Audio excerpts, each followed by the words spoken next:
حي على الفلاح.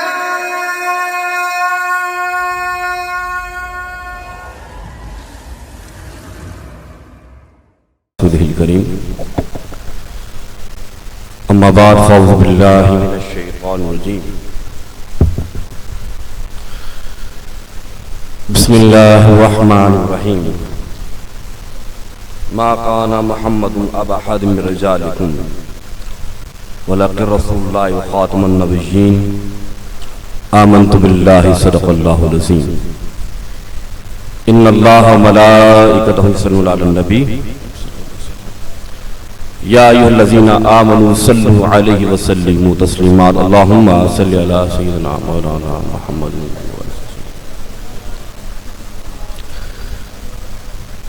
دیکھ میرا پیر جو کہ محبوب خدا ہے. میں اتنا بڑا جملہ کہا. دیکھ میرا پیر جو کہ محبوب خدا ہے. دیکھ میرا پیر. اب میں کہوں گا میرا نہیں، آپ نے سب نے کہنا ہے دیکھ ہمارا پیر. دیکھ ہمارا، سارے مل کو دیکھ ہمارا جو کہ محبوب خدا ہے. حور و ملک جن و بشر جس کے قدموں میں فدا ہے. نظر کرے خاک پہ تو سونا بنا دے، نظر کرے گنہگار پہ تو رب سے ملا دے. اللہ رب العزت کا احسان کہ اس خالق کائنات نے ہمیں اپنے مرشد کی بارگاہ میں آ کر اللہ اس کے رسول کا ذکر کرنے کی توفیق عطا فرمائی. اللہ رب العزت سے دعا ہے کہ وہ خالق کائنات مجھ گنہگار کو اپنے مرشد کے در کی وفاداری کرنے اور اللہ والوں کی شان و عظمت اور اللہ اس کے رسول کی عظمت بیان کرنے کی توفیق عطا فرمائے. دوسری کا نام فرمائیے اللہم صلی علی سیدنا مولانا محمد صلی اللہ علیہ وسلم.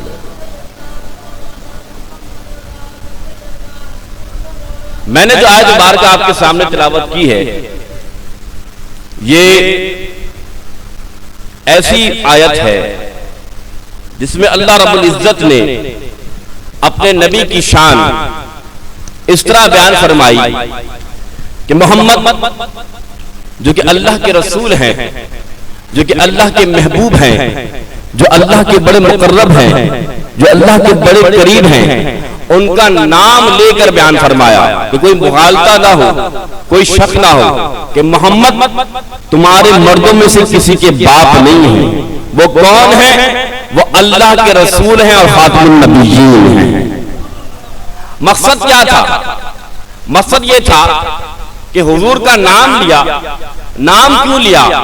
کہ کوئی شک نہ رہ جائے کہ محمد وہ محمد ہے جس کی شان کیا ہے، جس کا مرتبہ کیا ہے کہ شہد کی مکھی آتی ہے اور میرے آقا کے ہاتھوں کو بوسہ دیتی ہے. میرے آقا فرماتے ہیں اے شہد کی مکھی، تو طرح طرح کے پھولوں کے پاس جاتی ہے، تو طرح طرح کے پھولوں کا رس چوستی ہے. رس کڑوا ہوتا ہے، مادہ میٹھا ہوتا ہے، شہد میٹھا ہوتا ہے. کرتی کیا ہے؟ کہتی آقا ایک کام کرتی ہوں، آپ کا نام لیتی ہوں، آپ کا نام لیتی ہوں، کڑوا رس میٹھا ہو جاتا ہے. تو رب نے یہاں اپنے نبی کا نام لیا کہ محمد صلی اللہ علیہ وسلم تمہارے مردوں میں کسی کے باپ نہیں ہیں. وہ اللہ کے آخری رسول ہیں، وہ اللہ کے آخری نبی ہیں. وہ ایسے ہیں جس طرح چاند اور ستارے نکلتے ہیں. جب ستارے اور چاند نکل جائیں تو جب سورج نمودار ہوتا ہے تو چاند بھی چھپ جاتا ہے، تارے بھی چھپ جاتے ہیں. تو میرے محمد ایسے سورج ہیں جن کے آنے کے بعد تمام تارے قلعے سب چھپ گئے، پر نہ ڈوبے نہ ڈوبا ہمارا نبی. کیونکہ میرے نبی کی شان قرآن نے واضح فرما دی. اور آج اس موضوع کی طرف مجھے آپ کو لے کے جانا ہے، وہ ختم نبوت ہے. مراد یہ ہے کہ جتنے بھی انبیاء آئے میرے نبی سے پہلے، سب دین اسلام کی اشاعت کے لیے آئے، دین اسلام کی تبلیغ کے لیے آئے، دین کے بڑھاوے کے لیے آئے۔ ہر کوئی پیغام دیتا تھا کہ اللہ کے دین پر عمل کرو، ہر کوئی پیغام دیتا تھا اللہ کو ایک مانو، ہر کوئی پیغام دیتا تھا آخرت کی طرف آ جاؤ، ہر ایک کا پیغام یہ تھا۔ لیکن دین کی تکمیل نہیں تھی، دین کی اشاعت تھی، دین کی ضرورت تھی۔ ہر نبی نے آ کر بتایا کہ ہم جو پیغام دے رہے ہیں، ہم جس سمت میں بلا رہے ہیں، پھر ایک وہ نبی آئے گا جو آخر زمان ہے، جو نبی آخر ہے۔ تو اب تمہیں ان کے کلام پر، ان کی باتوں پر عمل کرنا ہے۔ لیکن ہر نبی جو آیا اشاعت دین کے لیے آیا، میرا نبی آیا تو تکمیل دین کے لیے آیا۔ کیوں تکمیل دین کا؟ اليوم اکملت لکم دینکم، کہ جب میرے آقا علیہ السلام نے دین اسلام کو پھیلایا، دین کی تکمیل کی، تو اللہ نے قرآن میں فرماتے کہ آج اللہ نے دین اسلام کو مکمل کر دیا۔ اے نبی، آپ کے آنے کے بعد دین مکمل ہوا، اور دین ہی مکمل نہ ہوا بلکہ تمام نعمتیں تمام ہو گئی۔ یعنی اللہ نے نعمت عظمیٰ بھیج کر یہ بتا دیا کہ اب اللہ نے تمام حجت کو، تمام نعمتوں کو تمہیں عطا فرما دی ہے، اور اللہ نے اسلام کو اپنے دین کے لیے، اپنے لیے چن لیا ہے کہ اللہ کے نزدیک اگر کوئی پسندیدہ دین ہے تو وہ اسلام ہے۔ سبحان اللہ۔ یعنی اللہ تعالیٰ نے وعدے کر دیا کہ اے نبی، آپ وہ نبی ہیں، یعنی آپ ایسے نبی ہیں کہ اگر اور نبی حسین بن کر آئے تو آپ احسن بن کر آئے، اگر اور نبی جمیل بن کر آئے تو آپ اجمل بن کر آئے، اگر اور نبی شریف بن کر آئے تو آپ اشرف بن کر آئے، اگر اور نبی بن کر آئے تو آپ خاتم النبیین بن کر آئے۔ یعنی آپ وہ نبی ہیں جو نبی تو بن کر آئے لیکن ہدایت کا وہ سرچشمہ لے کر آئے کہ اگر کوئی دوزخ جا رہا ہو تو اسے جنت میں ڈلوانے آئے، اگر کوئی اندھیرے میں جا رہا ہو تو اسے روشنی کی طرف لے جانے آئے، اور آپ ایسے سراج بن کر آئے کہ آپ رات کو بھی چمک رہے ہیں اور دن کو بھی چمک رہے ہیں۔ یہ شان ہے میرے آقا کہ اللہ تعالیٰ نے آپ کو ختم نبوت سے سرفراز فرمایا، اور اللہ نے اپنے دین کو مکمل کیا۔ لیکن دو باتیں آپ کے سامنے رکھنا چاہتا ہوں، دو سوال جس کے جواب میں ختم نبوت میں یقین کرتا ہوں آپ واضح ہو جائے۔ پہلا سوال کہ اللہ نے اپنے ذمہ رحمت میں، ذمہ کرم میں بذاتی کسی نبی کی حفاظت کا ذمہ نہیں لیا۔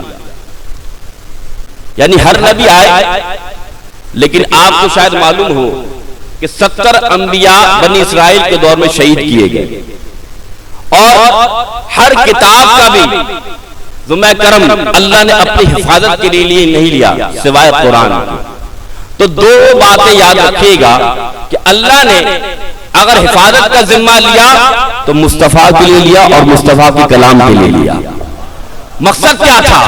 مقصد یہ تھا کہ جو نبی آتا اللہ کو معلوم تھا اگر یہ اللہ کی راہ میں مارا جائے گا دوسرا نبی آ جائے گا، اگر یہ اللہ کی راہ میں شہید ہو جائے گا دوسرا نبی آ جائے گا، اگر کوئی کتاب میں تحریف ہو جائے گی تو دوسری کتاب آ جائے گی، اگر کسی صحیفے میں تحریف ہو جائے گی دوسرا صحیفہ آ جائے گا۔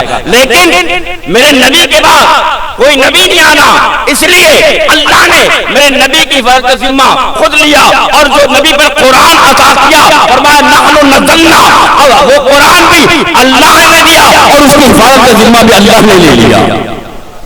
فرمایا اگر ہم نے آپ پر نازل کیے تو پیارے آپ پریشان نہیں ہوئیے گا، کیونکہ اس کی ذمہ داری کا اس کا ہم نے اٹھایا ہے۔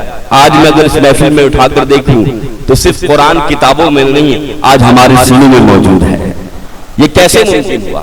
یہ ممکن ہوا تو وسیلہ مصطفیٰ سے ہوا کہ حضور کے آنے کے بعد، حضور کی عظمت کے بعد اللہ تعالیٰ نے ہم پر یہ کرم کیا کہ اللہ نے ایسا نبی بھیجا کہ جس کی حفاظت کی ذمہ داری اور جس کے کلام کی ذمہ داری اللہ نے لی۔ سبحان اللہ۔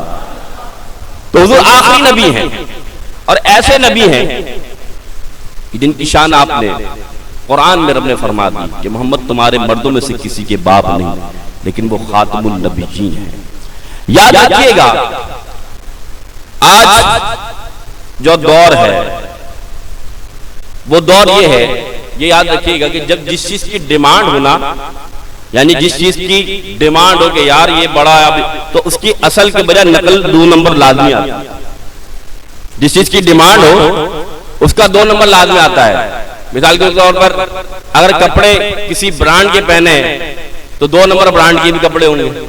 اسی طریقے سے میرے نبی نے فرمایا کہ میرے بعد 30 دجال آئیں گے جو نعوذ باللہ جھوٹے نبی ہونے کا دعویٰ کریں گے، اور جن میں سے ایک حضور کے زمانے میں آیا، اسے مسلمہ قذاب کہا گیا۔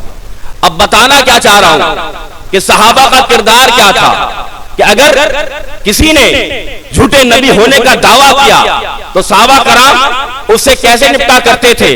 آئیے میں اس طرف لے کے جاتا ہوں۔ ابھی مسلمہ قذاب جو کہ حضور کے زمانے میں حضور کو خط لکھتا ہے اور کہتا ہے اے محمد صلی اللہ علیہ وسلم میں نبوت کا دعویٰ کرتا ہوں، ایک کام کرو آدھے عرب کے تم نبی بن جاؤ، آدھے عرب کا میں نبی بن جاتا ہوں۔ میرے نبی نے وہ خط پڑھا اور فرما دیا یہ قذاب ہے، یہ قذاب ہے، اور فرمایا جاؤ میری طرف سے خط لکھ کے لے جاؤ اور یہ کہو کہ میں تو اللہ کا رسول ہوں، تم قذاب ہو۔ کون ہے لے جانے والا؟ وہاں بڑے بڑے صحابہ موجود تھے، خلفاء راشدین موجود تھے۔ ایک عاشق ایسا بھی تھا جو مدینے کی گلیوں میں کھجوریں بیچا کرتا تھا، اور پھر اس کے منہ میں بھی ایک کھجور تھی۔ اس نے سوچا اس سے پہلے کوئی ہاتھ اٹھا لے، اس سے پہلے کوئی کھڑا ہو جائے، وہ فوراً کھڑا ہو کر کہنے لگا آقا حبیب حاضر ہے، سبحان اللہ۔ اب اتنی بلند آواز سے کہا کہ منہ میں جو کھجوریں تھی نا وہ ایک صحابی کے جا کے لگ گئی۔ فرمایا بھائی پہلے کھجور تو کھا لے۔ فرمایا کیسے کھا لوں؟ ایسا نہ ہو کسی اور کی باری آ جائے، ایسا نہ ہو کسی اور کی باری آ جائے۔ اب یہ کہنا تھا وہ کھجور بیچنے والا، اس کی شان کیا تھی؟ حبیب بن زید وہ مقام اور وہ مرتبے پہ پہنچ گئے کہ میرے نبی نے جب یہ جذبہ دیکھا تو اپنا نیزہ اور اپنا گھوڑا انہیں عطا کر دیا اور کہا جاؤ حبیب جاؤ تم یہ خط لے جاؤ اور جا کر کہنا کہ محمد رسول اللہ نے بھیجا ہے۔ جب آقا کے یہ پیارے غلام، آقا کے پیارے غلام جب اس قذاب کے پاس جاتے ہیں تو آج میں بتانا چاہتا ہوں کہ غلامی مصطفیٰ کیا ہوا کرتی ہے کہ جب پہنچے تو نیزہ اتنی زور سے مارا اس کے قلعے کے اندر جا کر کہ مسلمہ قذاب ہل گیا۔ تو کون ہے؟ کہاں سے آیا ہے؟ کہنے لگے شکل سے اندازہ نہیں ہوتا، صورت دیکھ کے اندازہ نہیں ہوتا کہ غلام مصطفیٰ محمد کا چاہنے والا ہوں۔ فرمایا کیوں آیا ہے؟ فرمایا یہ میرے نبی نے خط دیا ہے۔ اب اس نے کیا کیا؟ پہلے دربار میں غلاموں سے خط پڑھایا جاتا ہے، درباریوں سے خط پڑھایا جاتا تھا۔ جب خط پڑھایا گیا تو لکھا ہوا تھا تو قذاب ہے اور میں اللہ کا رسول ہے۔ اب یہ بات سن لی گئی تو وہ پریشان ہو گیا کہ اب تو لوگ جان گئے، تو غصے میں آ کر کہتا ہے تو کیا کہتا ہے؟ اے حبیب تو نے مجھے دیکھا، تو کیا کہتا ہے؟ تو میرے درباریوں کو دیکھتا ہے، ان کے ہاتھوں میں تلوار ہے، ذرا پیچھے مڑ کر دیکھ ان کے ہاتھ میں تلوار ہے، کسی کے ہاتھ میں نیزہ ہے، تو کیا کہتا ہے؟ حبیب نے کہا تم پیچھے مڑنے کی بات کرتے ہو، میرے 12 بچے ہیں، کسی کو دودھ پیتا ہے کوئی دودھ نہیں پیتا، میں نے جب نبی کی بات سنی اپنے 12 بچوں کو نہ دیکھے تو تیرے غلاموں کو کیا دیکھوں گا؟ اپنے 12 بچوں کو نہ دیکھا تو پھر تجھے کیا دیکھوں گا؟ فرمایا اچھا اگر تو نے میری بات نہیں مانی تیرے ہاتھ کاٹ دوں گا، تیرے پیر کاٹ دوں گا، تیری آنکھیں نوچ لوں گا۔ اب عاشق کا مقام دیکھو، خدا کی قسم پہلے ایک ہاتھ کاٹا، فرمایا تو ہاتھ کاٹتا چلا جا اس کے مصطفیٰ بڑھتا چلا جائے گا۔ پہلے ایک ہاتھ کاٹا پھر بھی نہ مانے، پھر دوسرا ہاتھ کاٹا پھر بھی نہ مانے، پھر پیر کاٹے پھر بھی نہ مانے، آنکھیں نوچی پھر بھی نہ مانے، سر سے اللہ کے اس بندے کا تن سے جدا کیا، جہاں سر جدا ہوا ہے مصطفیٰ نے فرمایا زید کو حبیب کو جنت مل گئی ہے، حبیب بن زید کو جنت مل گئی ہے۔ یہ عاشق رسول ہے۔ تاریخ میں لکھا ہے جب قصابی تھا وہ قاذف، جب میرے نبی کے پیارے صحابی کو شہید کر رہا تھا تو اس کے ہاتھ کانپ رہے تھے. حبیب صحیح حالت میں اور محبت و مسرت کی حالت میں کھڑے تھے. کہو نا سبحان اللہ. کیا ہے یہ؟ کیا ہے یہ؟ ہے عشق رسول، یہ ہے میرے آقا سے وفاداری، یہ ختم نبوت سے وفاداری. کہ تو کچھ بھی کہتا رہے، جس نے رسول کو آخری نبی مان لیا وہ تیرے جانب کیسے آئے گا؟ اور پھر اس کا حق ادا کس نے کیا معلوم ہے؟ آؤ میں ان کی طرف لے کے جاتا ہوں جنہیں سیدنا صدیق اکبر کہتے ہیں. کہو سبحان اللہ. وہ پہلا مددگار، پہلا صحابی، نبی نے جسے بڑھ کر ہے دعا دی.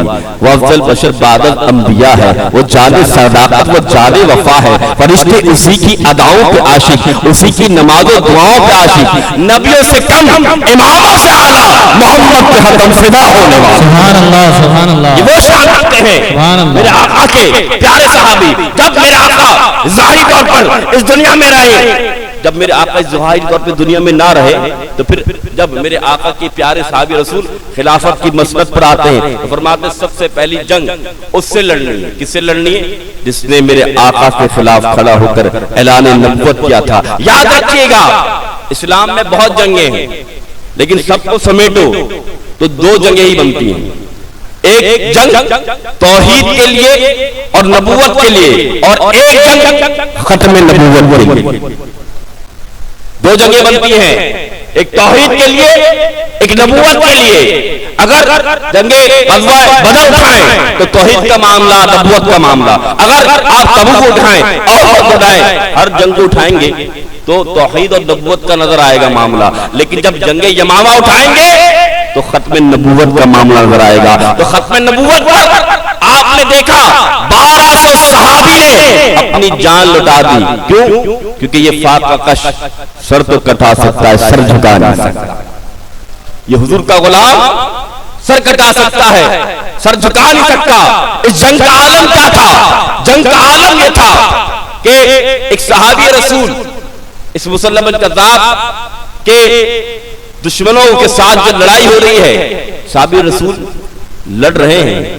اتنے میں ایک تلوار ان کے پنڈلی پہ لگتی ہے تو پاؤں کٹ جاتا ہے. ایک پاؤں کٹ جاتا ہے، خون نکل رہا ہے. اللہ اکبر، خون نکل رہا ہے. وہ صحابی کیا کرتے ہیں؟ ایک پیر سے سہارا لے کر اس پاؤں کو اٹھاتے ہیں اور اس کے کافر کے منہ پہ مار دیتے ہیں. کم کرنے والے نہیں، اللہ کی ہیبت سے وہ کافر مر جاتا ہے. یہ اللہ والوں کی شان و عظمت ہوتی ہے کہ یہ فاقہ کش جو موت سے ڈرتا نہیں، ذرا روح محمدی اس کے بطن سے نکال دو. بات یہ ہے غلامی مصطفیٰ میں آنا ہوگا. کیا آپ نے نہیں دیکھا زید بن حارث کو کہ غلام تھے، باپ ڈھونڈتے ہوئے آیا آقا کے پاس، کہنے لگا کہ آقا یہ میرا بیٹا ہے، جتنے پیسے میں آپ نے خریدا آپ لے لیجئے. میرے نبی نے فرمایا ارے پیسے رکھ لے، زید جانا چاہتا ہے تو ایسے لے جا. جب زید سے پوچھا، زید نے کہا نہیں میں نہیں جانا چاہتا. باپ نے کہا تیرا باپ وہاں رہتا ہے، یہاں نہیں رہتا. تیری ماں وہاں رہتی ہے، تیری ماں یہاں نہیں رہتی. تیرا شہر دوسرا ہے، تیرا چچا دوسرا ہے. فرمایا سب کچھ دوسرا ہے، لیکن یاد رکھو جو مزہ غلامی مصطفیٰ میں ہے اس شہر میں نہیں ہے. جو مزہ غلامی مصطفیٰ میں ہے وہ اس شہر میں نہیں ہے. بات اتنی سی ہے کہ غلامی مصطفیٰ کا توق اگر دیکھنا ہے تو آؤ میرے مرشد کو دیکھو. قدر سبحان اللہ. کیوں کہتا ہوں؟ کیونکہ بات اتنی سی ہے. سلطان عارفین کے پاس حضرت مہر علی شاہ رحمۃ اللہ بیٹھے ہوئے تھے. آخری بات کر رہا ہوں، بالکل بیٹھے ہوئے تھے. اتنے میں ایک بزرگ آئے، سلطان عارفین اٹھے، ان سے کھڑے ہو کر ملے اور ملنے کے بعد دو چار کلام کیا اور پھر وہ بزرگ چلے گئے. سلطان عارفین نے فرمایا، کیا فرمایا کہ میرے مریدوں تمہیں پتہ یہ کون تھے؟ یہ خضر تھے. کون تھے؟ خضر تھے. یہ سننا تھا. انہوں نے کہا کہ جس مرید کو ملنا ہے راستے میں اگر ملنے، سارے پہ چلے گئے. پھر مہر علی شاہ بیٹھے ہوئے. سبحان اللہ. فرمایا مہر تم نہیں گئے، تم کیوں نہیں گئے؟ کہنے لگے جس خضر کی یہ ملاقات کو گئے تھے وہ خضر تو خود میرے مرشد سے ملنے آتا ہے. تو جو میں اس کے پاس کیوں جاؤں، میں اس کے پاس کیوں نہ آؤں جس کے پاس خضر ملنے آتا ہوگا؟ تو اللہ نے ہمیں ایسا مرشد عطا فرمایا ہے۔ کیسا مرشد؟ نظر کرے خاک پہ تو سونا بنا دے، نظر کرے گناہگار پہ طرف سے ملا دے۔ کیونکہ بات اتنی سی ہے، یہ ختم نبوت کا معاملہ کہ سب سے اولا و اعلیٰ ہمارا نبی، سب مل کے کہنا، سب سے اولا و اعلیٰ، سب سے بالا و اعلیٰ، سارے مل کے کہیں، آج فرانس والوں کو بتائیں، سب سے اولا و اعلیٰ، سب سے بالا و اعلیٰ کون دیتا ہے؟ دینے کو منہ چاہیے، دینے والا سچا، خلق سے اولیاء، اولیاء سے رسول، اور رسولوں سے اعلیٰ ہمارا نبی۔ بنعمة ربك فحدث صدق الله